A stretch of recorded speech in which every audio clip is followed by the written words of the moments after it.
yesterday we talked about hate, right? Yes. You know, when you think about your life, it's completely surrounded by hate, is it not? Yes. So, you understand, like I do, that if we don't pull that hate out, we're aiming at journey, right? Yes, I understand. Most people spend their lives loving themselves. So if you're wrapped up in that hate that's inside, will you have an opportunity to love the journey? No. So let's begin with the same process that's used everywhere else in the world. Self-hypnosis. You can't hypnotize pure hate. So it would be a waste of time for us to try. Can I hypnotize the hate you have for your father out of you? No. It would be a waste of time, would it not? Yeah. It would just reinforce the hate, actually, if we tried to go back in time to find out each little detail of that hate. It would just, and start hating more, would you not? Yes, that's all, Lord. What we'll do is, if we hypnotize ourselves to push the hate out, right? Push the hate out, right? Yeah. Just like the Buddha. Nam-myoho Renge-ho, Nam-myoho Renge-ho, Nam-myoho Renge-ho, Nam-myoho Renge-ho, Nam-myoho Renge-ho. And then we have the Muslims.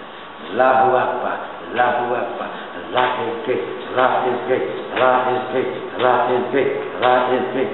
And on the other side, you got the Christians walking down. Love that Jesus, love that Jesus. You love Jesus? Oh, yes, I love Jesus. You love Jesus? Oh, yes, I love Jesus. You pray, girl? Yes, I pray. You understand? All day long, every day. What is that? Self-hypnosis. Is it not? Yeah. Right. But which one of those disciplines are you going to teach your daughter? Because they grab you at 2. And they begin Christianing in the church at 2. And for the rest of your life, love Jesus, love Jesus. You never get a chance to think. Who are you? All I know is love Jesus. Allah is great. But who am I? Nam-myoho Renge-ho, but who am I? Right? Right.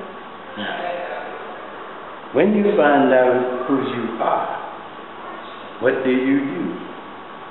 The process of self-hypnosis to push out all of the other hate and replace it with one thing, who you are, right?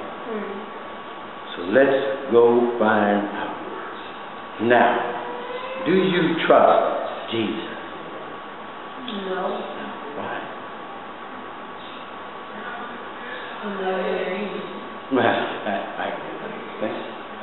you can say to the world, when I was a baby and they stuck me with those needles and they stuck me with those and they knives, all you can remember, knives and needles. Your father was a Christian, was he not? Yeah. So he prayed to Jesus on your behalf, did he not? We hope. And his family, sure. But did Jesus come into you when you were 3 and say, don't worry, you know?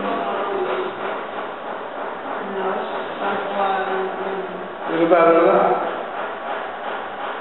No. Buddha? No kind of prayer. Your mama? Me? Your grandmother? Who could you turn to and not be betrayed? I know you don't want to tell me. Pop, you betrayed me. You betrayed me. Go ahead, let me say it. I know. Come on. Yeah, but I already said it. Just say it loud. You betrayed me. What else didn't I do? I didn't get you out of the house for 10 years, right? Right. 10 years it took, right? Yeah. That was my fault, wasn't it? Yeah. Now, who can you have faith in? The only person you ever had to have faith in was always you. Yeah. You used to yell at those doctors so long you made everybody in the room shake. Loud. In the room, the glasses would almost break sometimes. You know? The only person you could use to scare the world back was rage. Right? But you could only always trust in Janae and have faith in Janae. So look, let's go find the source of who you are so that you can teach your daughter who she is. She won't have to worry about the noise and the clamor and having faith in this or that or anything else. She'll know who she is, right? Right. Now, tell me something. I have here a book by a fellow by the name of Brian Sykes, who happens to be an Oxford professor. See the book here, girlfriend? It's called The Seven Daughters of Eve. Now, he's an Oxford professor. The guy is rather popular. He has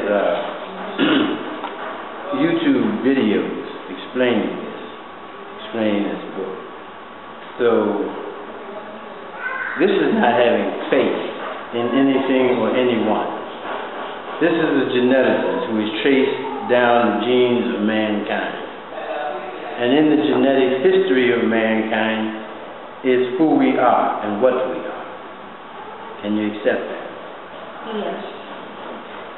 So he has traced the genetic history of mankind basically back to the beginning. And what he has found out about that, could you accept it? Yes. Because he's, not that he's a scientist, but he is searching for facts and not saying to you, oh, Janae, have faith in this or have faith in that. He is saying, Janae, I've taken some samples of human genes and I've traced this gene back to this parent, this parent, this parent, this parent, this parent, all the way back in time. Right? Since babies come from their mothers and then the next generation mothers, you know, one that pass the same genes on, then you should be able to trace those backwards, right? So let's see what he says here, one by one. Can you read that? One by one, the plants converge until there is only one ancestor, the mother of all of Africa and the rest of the world. Her existence was predicted in the original scientific paper on mitochondrial DNA in human evolution in 1987. Immediately she was dubbed Mitochondrial Eve, partly a convincing African name, to lie at the root of all eternal ancestry of every one of the 6 billion people in the world. We are all her direct maternal descendants. Okay. Now one more thing.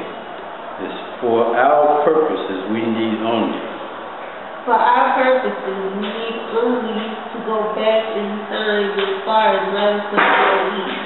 The genetics tell us very clearly that modern humans and their origins in Africa within the last 160,000 years. At some point about 100,000 years ago, modern humans began to spread out of Africa to begin the eventual colonization of the rest of the world. Incredible as it may seem, we can tell from the genetic reconstructions that this settlement of the rest of the world involved only one of the 13 African clans.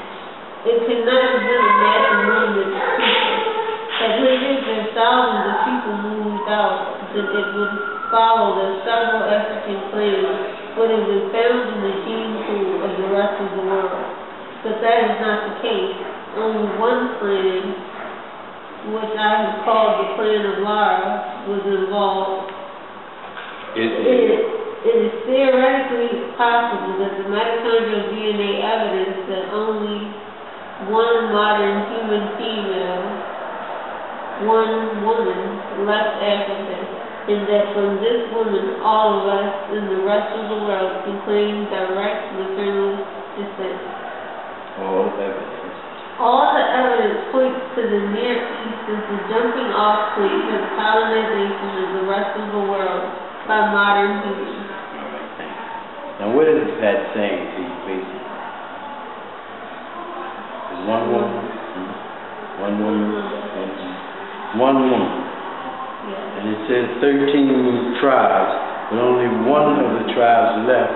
So this one woman was over 12 other tribes by this book, right? Yeah. Can you accept that? Yeah. By the gene. And not only this is saying that, but when you look at other history books, excuse me, they confirm. But what's going to happen? Somebody is going to come to you and say, Janae, you just got to have faith in Jesus. Girl. That man says one woman come from Africa, but that's Jesus. You got to have faith. What is going to prevent that? Because Jesus is Christianity that says a woman comes from the rib of a man.